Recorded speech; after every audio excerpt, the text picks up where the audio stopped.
सभापति महोदय, प्रताड़ना की तो बात मेरे समझ के परे है और शायद इस सदन के समझ के भी परे है। शिक्षकों को जहां तक सुविधा दी जा रही है, एक चीज माननीय सदस्य भी बताना चाहेंगे, चूंकि उन्होंने लीगल प्रोविजन की बात की और हमने भी किया, तो क्या जो सक्षमता पास करने के पहले जब वो जो शिक्षक थे जिसे नगर निकायों ने या पंचायती राज व्यवस्था के अधीन उन्हें नियुक्ति दी गई, उन्हें टेम्परेरी स्तर पर या कॉन्ट्रैक्चुअल पर, तो वो हकदार नहीं थे न्यू पेंशन पॉलिसी के उस वक्त जब आप वहाँ पर जब आपकी नियुक्ति थी या आपको जब पंचायती राज व्यवस्था के तहत आपको शिक्षक के रूप में रखा गया, तो उस वक्त आप तो न्यू पॉलिसी स्कीम के एनपीएस के तहत पेंशन स्कीम के हकदार नहीं थे। हकदार अब आप हुए हैं अब से, जबकि आप राज्यकर्मी का दर्जा पा लिए हैं तब। तो इसलिए प्रताड़ना की कहाँ से बात हो रही है? वो तो उनके सुविधा के लिए हम लोग ने सक्षमता परीक्षा की और उसको हम लोगों ने राज्यकर्मी का दर्जा दिया। माननीय मुख्यमंत्री जी ने बिल्कुल उनके तरफ संवेदनशील रुख अपनाया है। जहाँ तक ये प्रश्न है, उन्होंने कहा कि सेवा जो उन्होंने दी है राज्य को और अपने अपने संस्थाओं में, उस पर हम विचार जरूर कर लेंगे, लेकिन कानूनन रूप से इसकी बाध्यता नहीं है, लेकिन फिर भी हम संवेदनशील होकर उस पर पुनः विचार करेंगे। धन्यवाद। अपनी सूचना। अध्यक्ष महोदय, राज्य के सरकारी विभागों में राज्य कर्मियों को अपने पद के अनुसार उसे 7वें वेतन आयोग के तहत मूल वेतन के साथ ग्रेड पे दिया जा रहा है और लेवल भी निर्धारित है, जबकि बीपीएससी टीआर1, बीपीएससी पीआर2, बीपीएससी टीआर3 द्वारा चयनित अध्यापक एवं सक्षमता पास विशिष्ट शिक्षकों को का ना ही ग्रेड पे निर्धारित किया गया है और ना ही लेवल तय किया गया है। सिर्फ नियोजन के तहत वर्ग 1 से 5 के अध्यापकों को एवं विशिष्ट शिक्षकों को 25,000, वर्ग 6 से 8 के अध्यापक को 28,000, वर्ग 9 से 10 के अध्यापक एवं विशिष्ट शिक्षकों को 31,000, वर्ग 11 से 12 के अध्यापक एवं विशिष्ट शिक्षकों को 32,000 रुपया मूल वेतन दिया जा रहा है, जो 7वें वेतन आयोग से बिल्कुल अलग है, जिसके कारण भविष्य में अध्यापक एवं विशिष्ट अध्यापकों को 8वें वेतन आयोग के लाभ से वंचित रहना पड़ सकता है, जबकि उक्त शिक्षकों को भी राज्यकर्मी का दर्जा प्राप्त है। अतः उक्त शिक्षकों के हित में पद के अनुसार शिक्षकों को ग्रेड पे तथा लेवल निर्धारित करने हेतु हम सदन के माध्यम से सरकार का ध्यान आकृष्ट कराते हैं। माननीय मंत्री शिक्षा विभाग। अध्यक्ष महोदय, वस्तु स्थिति यह है कि पंचायती राज संस्थाओं एवं नगर निकाय संस्थाओं द्वारा नियुक्त शिक्षकों को समान कार्य के बदले समान वेतन देने से संबंधित माननीय सर्वोच्च न्यायालय में दायर SLP संख्या 20/2018 बिहार सरकार एवं अन्य बनाम बिहार माध्यमिक शिक्षक संघर्ष समिति एवं अन्य के साथ दिनांक 10/5/2019 को पारित आदेश, जिसमें माननीय उच्च न्यायालय के द्वारा समान कार्य के बदले समान वेतन देने हेतु पारित आदेश को निरस्त कर दिया गया है। राज्य सरकार पंचायती राज संस्थाओं एवं नगर निकाय संस्थाओं द्वारा नियुक्त शिक्षकों को बेहतर वेतन एवं सेवा शर्त हेतुकृत संकल्पित रही है। राज्य सरकार ने सहानुभूति पूर्वक इन शिक्षकों को 1/9/2020 से EPF योजना, जिसमें राज्य सरकार के द्वारा लगभग 5% अंशदान दिया गया है, से आच्छादित करते हुए दिनांक 1/4/2021 से 15% का वेतन वृद्धि किया गया। पुनः राज्य सरकार द्वारा स्थानीय निकाय शिक्षकों को बेहतर सेवा शर्त एवं वेतन प्राप्त हो के परिप्रेक्ष्य में बिहार विद्यालय विशिष्ट शिक्षा नियमावली 2023 अधिसूचित किया गया। नए शिक्षकों की नियुक्ति हेतु बिहार राज्य विद्यालय अध्यापक नियुक्ति, स्थानांतरण, अनुशासनिक कार्रवाई एवं सेवा शर्त नियमावली 2023 अधिसूचित किया गया। सरकार द्वारा इन दोनों नियमावली से नया पद सृजित किया गया। यह पद 7वें वेतन आयोग लागू होने के बाद सृजित किए गए हैं, इसलिए यह पद 7वें वेतन आयोग द्वारा निर्धारित पदों में सम्मिलित नहीं है। सरकार द्वारा सरकार के अन्य बहुत सारे पद सृजित किए जाते हैं जो 7वें वेतन आयोग में सम्मिलित नहीं होते हैं। इन दोनों नियमावली के तहत वर्ग 1 से 5 के शिक्षकों को 25,000, वर्ग 6 से 8 के शिक्षकों को 28,000, वर्ग 9 से 10 के शिक्षकों को 31,000 एवं वर्ग 11 से 12 के शिक्षकों को 25,000 प्रारंभिक वेतन निर्धारित करते हुए पे मैट्रिक्स का निर्धारण किया गया। उक्त नियमावली के तहत शिक्षकों को बेहतर प्रोन्नति का लाभ दिया गया। अगले संभावित जो वेतन आयोग 8वां वेतन आयोग में ये शिक्षा विभाग द्वारा इन विद्यालय अध्यापकों एवं विशिष्ट शिक्षकों के वेतन मान को उचित स्तर पर निर्धारित करने हेतु वित्त विभाग को अनुशंसित किया जाएगा। महोदय, मैं पूरे वक्तव्य को मैं सुना। सरकार बीपीएससी का एग्जामिनेशन लेकर के सरकार ने घोषणा किया कि वो राज्यकर्मी होंगे। दूसरी बात की सरकार ने ही घोषणा किया कि सक्षमता परीक्षा पास जो कर जाएंगे शिक्षक वो राज्यकर्मी होंगे। तो जब राज्यकर्मी होंगे तब फिर क्या औचित्य है कि आप उसको 7वें वेतन के लाभ से अलग रखेंगे, उस श्रेणी में नहीं रखेंगे? क्यों उसको राज्यकर्मी का दर्जा देते हुए और राज्यकर्मी की घोषणा करते हुए उस लाभ से सरकार क्यों वंचित रखना चाहती है, ये मैं जानना चाहता हूं। माननीय मंत्री।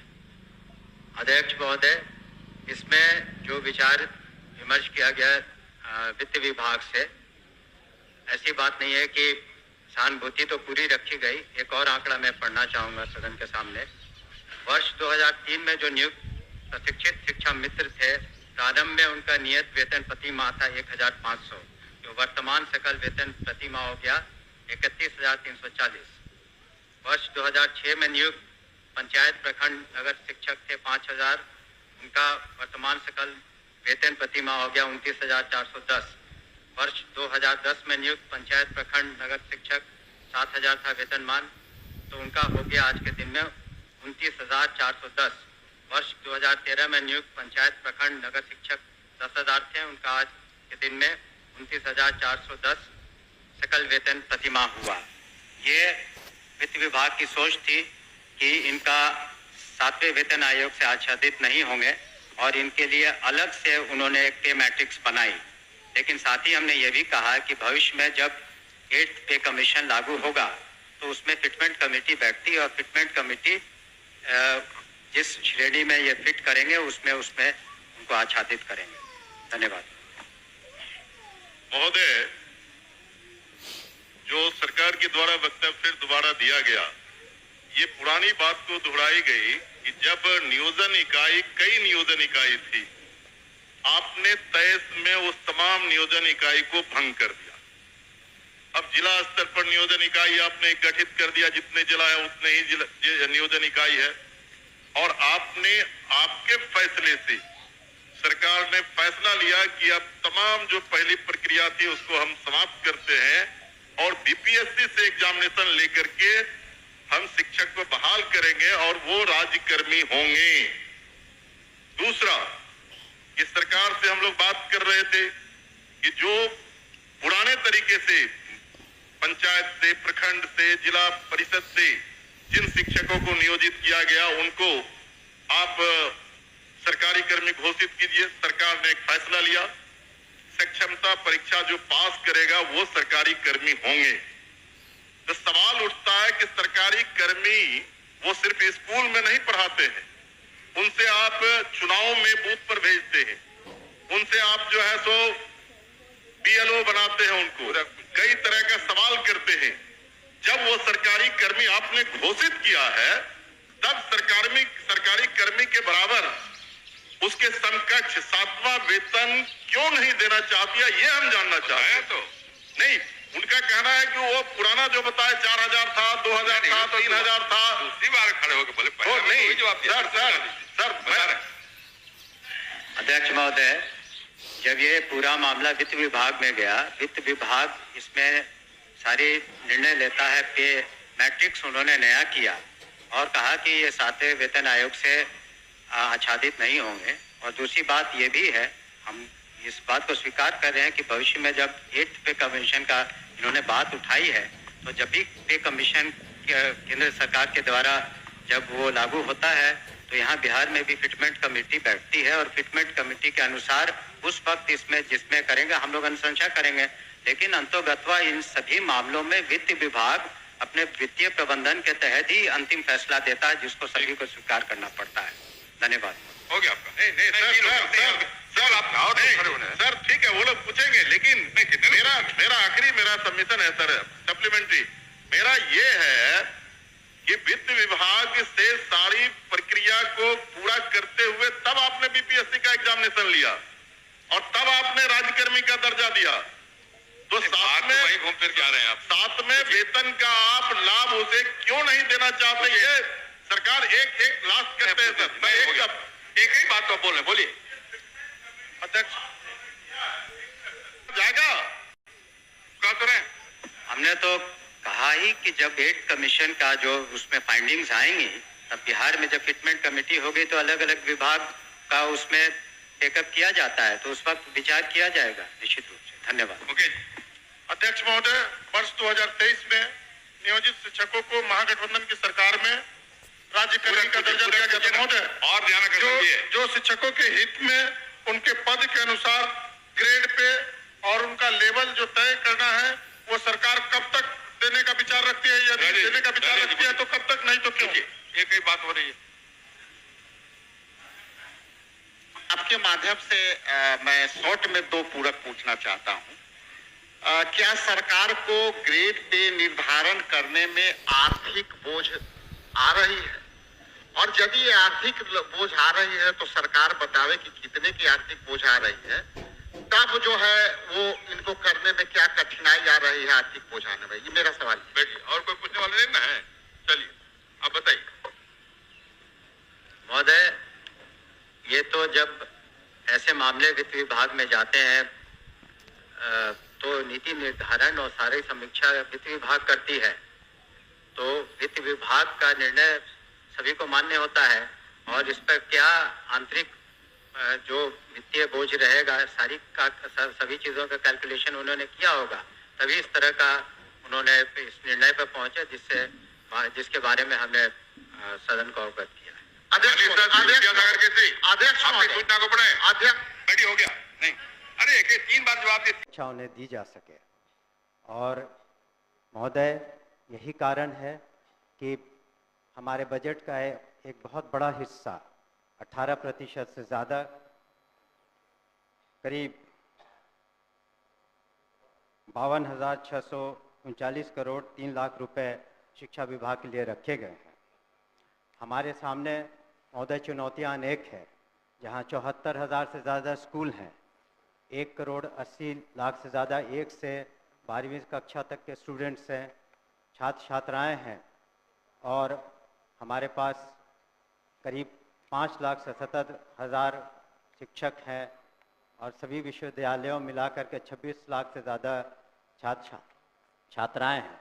ऐसे में हमें ये ध्यान रखना था कि शिक्षा की गुणवत्ता में और सुधार आए। इसी वजह से एक ऐतिहासिक कदम माननीय मुख्यमंत्री जी ने उठाया और commission, Bihar public service commission के द्वारा हम लोगों ने 1,73,084 विद्यालय शिक्षकों की नियुक्ति एक ही दिन में की, जो पूरे हिंदुस्तान में एक हम समझते हैं ऐतिहासिक कदम रहा। इसके अतिरिक्त आने वाले दिनों में 1,60,083 और नियुक्तियां होंगी, और उसमें जैसा कि एक सदस्य कह रहे थे, कंप्यूटर शिक्षकों की भी संख्या 26,000 होगी। इसके अतिरिक्त स्थानीय निकायों से जो शिक्षक थे उन्हें राज्यकर्मी का दर्जा देने के उद्देश्य से हम लोगों ने सक्षमता परीक्षा रखी और प्रथम सक्षमता परीक्षा में 1,87,000 स्थानीय निकाय द्वारा ये लोग उत्तीर्ण हुए। आगे चल के 85,000 से ज़्यादा लोग और परीक्षा दे रहे हैं, और हम लोगों ने यह ध्यान में रखा है कि जब नियमावली बनाएंगे उनकी सांतरण की, तो उसमें काफ़ी उदारता रखेंगे, खास करके महिलाओं के बारे में, और ख़ास करके असाध्य रोग या इस तरह के जो बीमारी से ग्रसित हैं या पति पत्नी हैं, तो उन लोगों का सांतरण में हम लोग विशेष ध्यान देंगे। महोदय, अगर हम शिक्षा में सुधार चाहते हैं तो ज़रूरी है कि हमारे शिक्षक भी उस तरह से उनकी ट्रेनिंग हो।